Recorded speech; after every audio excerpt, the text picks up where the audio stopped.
আসসালামু আলাইকুম। চলমান কোভিড-19 অতিমারী পরিস্থিতিতে নরসিংদী সরকারি কলেজ প্রথম থেকেই ভার্চুয়াল মাধ্যম ব্যবহার করে অনলাইন ক্লাস পরিচালনা করে আসছে। সেই কার্যক্রমের ধারাবাহিকতায় আজকে তোমাদের সাথে উপস্থিত হয়েছি আমি আলফেজ হানি ভূঁইয়া, সহকারী অধ্যাপক, রাষ্ট্রবিজ্ঞান বিভাগ, নরসিংদী সরকারি কলেজ, নরসিংদী। আশা করি চলমান অতিমারী পরিস্থিতিতে আমার প্রাণপ্রিয় ছাত্রছাত্রীরা তাদের পরিবার পরিজন নিয়ে নিরাপদে আছে এবং সুস্থ আছে। ইতিমধ্যে তোমরা অবগত হয়েছ যে সরকার একাদশ শ্রেণীর শিক্ষার্থী অর্থাৎ যারা 2022 সালের এইচএসসি পরীক্ষার্থী তাদের জন্য একটি পরিমার্জিত সিলেবাস প্রকাশ করেছে এবং এ বিষয় নিয়ে আমি একটি ক্লাসও তোমাদের সাথে নিয়েছি, সেখানে আমি আলোচনা করেছি। আমরা এতদিন পূর্বের যে পাঠ্যসূচি আছে সেই পাঠ্যসূচি অনুযায়ী ক্লাস পরিচালনা করে আসছিলাম। তো আজকে থেকে তোমাদের সাথে সেই পরিমার্জিত পাঠ্যসূচি থেকে তোমাদের ক্লাস পরিচালনা করব। ওই পাঠ্যসূচি অনুযায়ী তোমাদের ক্লাস পরিচালিত হবে। তো সে অনুযায়ী আজকের এই পরিণতি ও সুশাসন বিষয়ের তোমাদের প্রথম ক্লাস। তাহলে আর অপেক্ষা নয়, চলো দেখি তোমাদের প্রথম ক্লাসে তোমাদের জন্য কি আছে।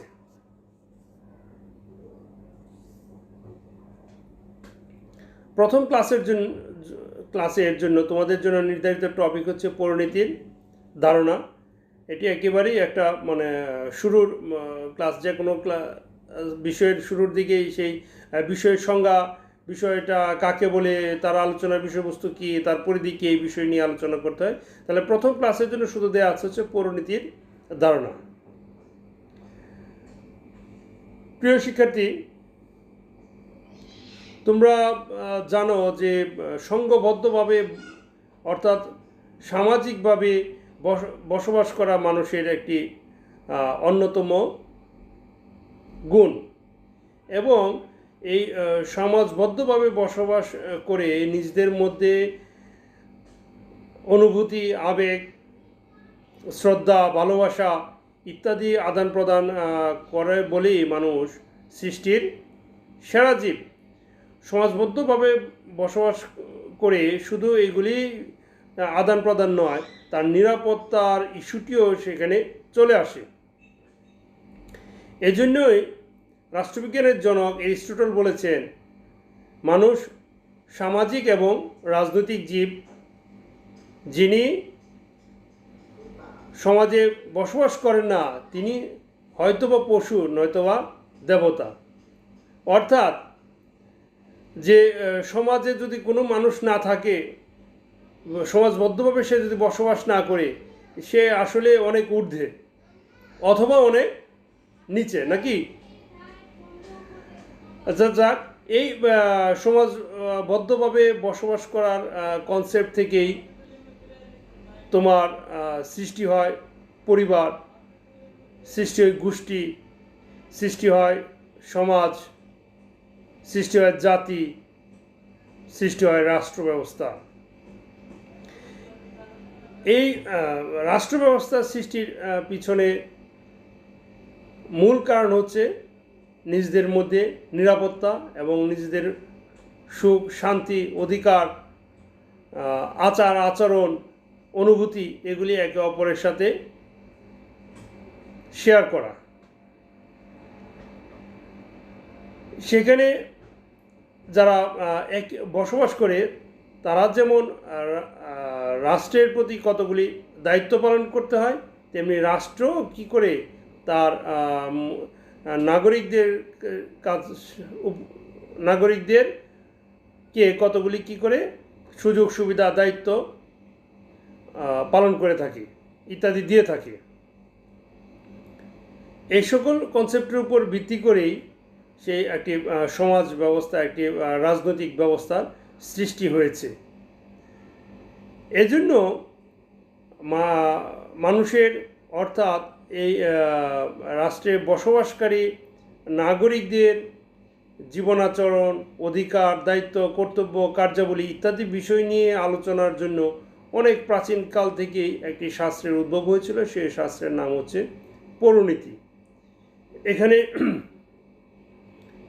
কিভাবে নাগরিকদেরকে সর্বোচ্চ সুবিধা দেওয়া যায়, অধিকার নিশ্চিত করা যায়, এই বিষয়গুলি আলোচিত হয়। আবার কিভাবে নাগরিক তার দায়িত্ব পরিপূর্ণভাবে পালন করতে পারে এবং অধিকার অর্জন করতে পারে, অধিকার রক্ষা করতে পারে, এই বিষয়গুলি এখানে আলোচিত হয়। কিন্তু আদিকালের যে রাষ্ট্র ব্যবস্থা তা ছিল একটি ক্ষুদ্র গণ্ডির মধ্যে, স্বল্প পরিসরে। মানুষ ছিল কম, আয়তন ছিল কম। সেখানে রাজনৈতিক ব্যবস্থায় যারা শুধু অংশগ্রহণ করত, যারা রাজনীতি করত, শাসন কার্যে যারা অংশগ্রহণ করত, তাদেরকেই বলা হতো কি? নাগরিক। সেখানে রাষ্ট্রের কার্যাবলীও ছিল সীমিত। কিন্তু বর্তমান যে জাতি রাষ্ট্র ব্যবস্থা সৃষ্টি হয়েছে তাতে একটি নাগরিকের দায়িত্ব কর্তব্য অনেক যেমন বহুগুণে বৃদ্ধি পেয়েছে, তেমনি নাগরিকের প্রতি রাষ্ট্রের দায়িত্ব কর্তব্য কী হয়েছে? বহুগুণে বৃদ্ধি পেয়েছে। বর্তমান সময়ে একজন নাগরিক শুধুমাত্র একটি রাষ্ট্রেরই নাগরিক নয়, একটি রাষ্ট্রের নাগরিক হিসাবেই শুধু তার দায়িত্ব কর্তব্য পালন করেই তার দিন শেষ হয়ে যায় না। তাকে আন্তর্জাতিক পরিমণ্ডলেও বা বৈশ্বিক পরিমণ্ডলীয় কতগুলি দায়িত্ব কর্তব্য পালন করতে হয়। এবং শাসন ব্যবস্থার সাথে আরেকটি সুন্দর একটি টার্ম যুক্ত হয়েছে, সেটি হচ্ছে সুশাসন। এই বিষয়টি উপলব্ধি করেই সরকার তোমাদের এই পৌরনীতি বিষয়টির নাম পরিবর্তন করে রেখেছে পৌরনীতি ও সুশাসন। আজকের ক্লাসে আমরা পড়ছি পৌরনীতি কি, পরবর্তীতে তোমরা জানবে যে সুশাসন কি। তো নিশ্চয়ই এতক্ষণ একটু পৌরনীতি সম্পর্কে কিছুটা কনসেপ্ট তোমার কাছে চলে এসেছে। তো পৌরনীতি কনসেপ্টটি প্রথমেই সূত্রপাত ঘটে প্রাচীন গ্রিসে। সেইখানে অনেক ছোট ছোট নগর রাষ্ট্র ছিল, যেমন অ্যাথেন্স, স্পার্টা ইত্যাদি। সেখানে অল্প সংখ্যক লোকজন বসবাস করত। বর্তমান সময়ের মতো এত বৃহৎ পরিসরে রাষ্ট্র ব্যবস্থা ছিল না, এবং এই সকল ছোট ছোট রাষ্ট্রকে নগর রাষ্ট্র বা পুরী বলা হতো। এই নগর রাষ্ট্রের কীভাবে পরিচালিত হবে, নাগরিকদের সুযোগ সুবিধা কি হবে, নাগরিকদের দায়িত্ব কর্তব্য কি হবে ইত্যাদি বিষয় আলোচনার নিমিত্তেই সে পৌরনীতি শাস্ত্রের উদ্ভব হয়। অর্থাৎ পৌরনীতি বলতে আমরা সাধারণ অর্থে বুঝি যে নগর রাষ্ট্রে বসবাসকারী নাগরিকদের আচার আচরণ, রীতিনীতি, অধিকার ও কর্তব্য সম্পর্কে আলোচনা করাই হচ্ছে পৌরনীতি। নিশ্চয়ই বিষয়টা বুঝতে পেরেছ। আবারও আমি বলছি যে নগর রাষ্ট্রে সাধারণ অর্থে বলতে পারি নগর রাষ্ট্রে বসবাসকারী নাগরিকদের আচার আচরণ, রীতিনীতি, অধিকার ও কর্তব্য সম্বন্ধে আলোচনা করাই হচ্ছে পৌরনীতি। পৌরনীতি শব্দটির ইংরেজি প্রতিশব্দ হচ্ছে সিভিক্স। সিভিক্স শব্দটি এসেছে দুটি ল্যাটিন ওয়ার্ড থেকে। সেই ল্যাটিন ওয়ার্ড হচ্ছে সিভিস এবং সিভিটাস।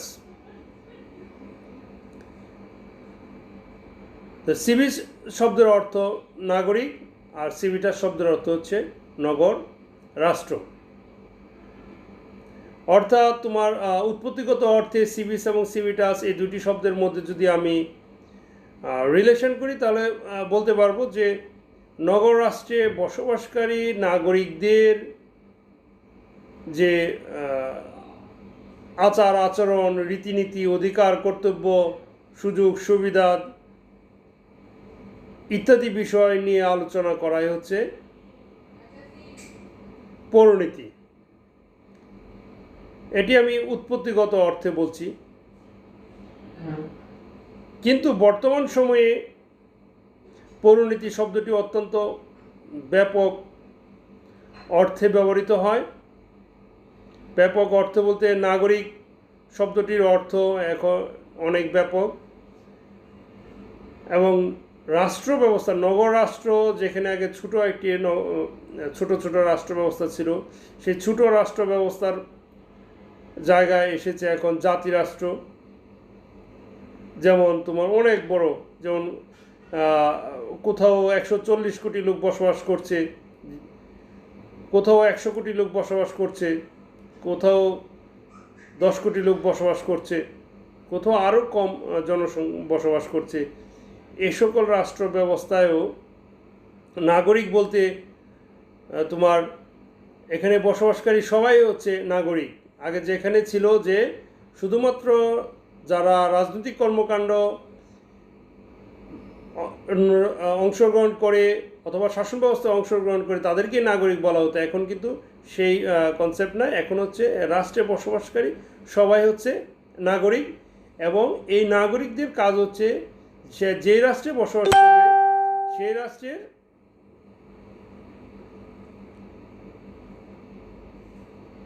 দায়িত্ব কর্তব্য পালনের সাথে সাথে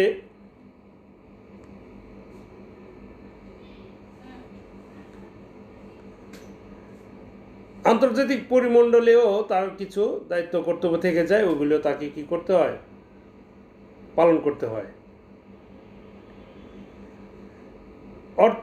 এবং নাগরিকের যে দায়িত্ব কর্তব্যের বিষয়টি, সেটিও কি হয়েছে, অনেক পরিবর্তিত হয়েছে। বর্তমান সময়ে একজন নাগরিক তার মৌলিক অধিকার, মানবাধিকার, সামাজিক অধিকার, রাজনৈতিক অধিকার এবং অনেক রকম দায় দায়িত্ব রাষ্ট্রের কাছ থেকে নিয়ে থাকে। আবার রাষ্ট্রের প্রতিও সে অনেকগুলি দায়িত্ব এবং কর্তব্য সে কী করে থাকে, পালন করে থাকে। পৌরনীতি বলতে আসলে কি বোঝায়, এ নিয়ে অনেক মনীষী অনেক মতবাদ দিয়েছেন। তোমরা তোমাদের পাঠ্য বই থেকে প্রয়োজন অনুযায়ী তোমরা লিখবে। এখানে আমি শুধু একজনের একটি উক্তি আমি এখানে উল্লেখ করছি।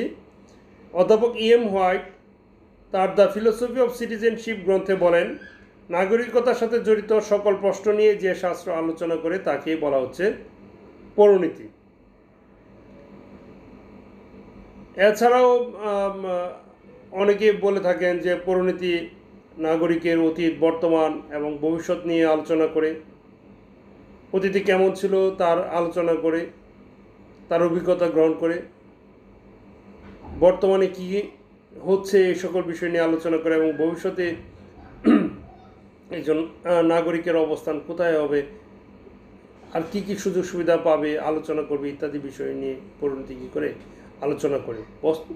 অর্থাৎ পরিণতি বলতে এমন একটি গতিশীল সামাজিক বিজ্ঞানকে বোঝায় যা আধুনিক রাষ্ট্রের বসবাসকারী নাগরিকদের রীতিনীতি, আচার আচরণ, অতীত, বর্তমান, ভবিষ্যৎ নিয়ে আলোচনা করে, এবং যার পরিব্যাপ্তি শুধু কেবল স্থানীয় পরিমণ্ডলেই নয়, একেবারে আন্তর্জাতিক পরিমণ্ডল পর্যন্ত বিস্তৃত। এতক্ষণ নিশ্চয়ই তোমরা বুঝতে পেরেছ। এখানে তোমাদের যে প্রশ্নগুলি আসে সেই বিষয়গুলিটা আমি একটু আলোচনা করে দিচ্ছি।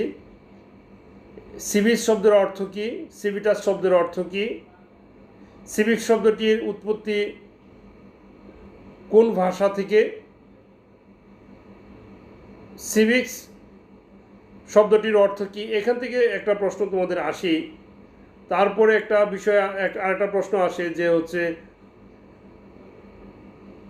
পরিণতিকে নাগরিকতা বিষয়ক বিজ্ঞান বলা হয় কেন, বা পরিণতি হচ্ছে নাগরিকতা বিষয়ক বিজ্ঞান, বিষয়টি আলোচনা করো, অথবা তুমি এর সাথে কি তুমি একমত। যদি এরকম প্রশ্ন আসে তাহলে প্রথমেই তোমরা একটু ভূমিকা লিখবে, তারপর লিখবে হচ্ছে সাধারণ অর্থে পরিণতি বলতে কী বোঝায়, তারপরে উৎপত্তিগত অর্থে পরিণতি বলতে কী বোঝায়, তারপর লিখবে একজন সর্বোচ্চ দুইজন মনীষীর সংজ্ঞা। এর নির্ভর করবে তোমার মার্কসের উপর। যদি 2 মার্কসের হয় তাহলে আমার মনে হয় যে একটা সংজ্ঞা এনাফ, কারণ তোমরা হয়তো এত সময় পাবে না, আর যাদের হাতের লেখার স্পিড ভালো তারা হয়তো আর একটা সংজ্ঞা দিতে পারো।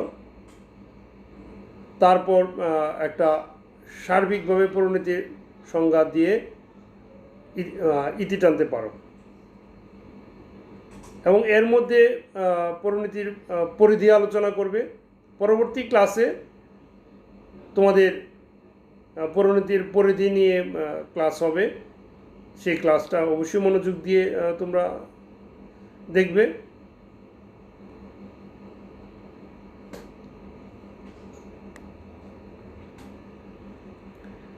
আজকে এ পর্যন্তই, তোমাদের কাছ থেকে বিদায় নিচ্ছি। সবাই সুস্থ থাকো, ভালো থাকো, সরকার নির্দেশিত স্বাস্থ্যবিধি অনুসরণ করে চলো। সবাইকে আল্লাহ হাফেজ।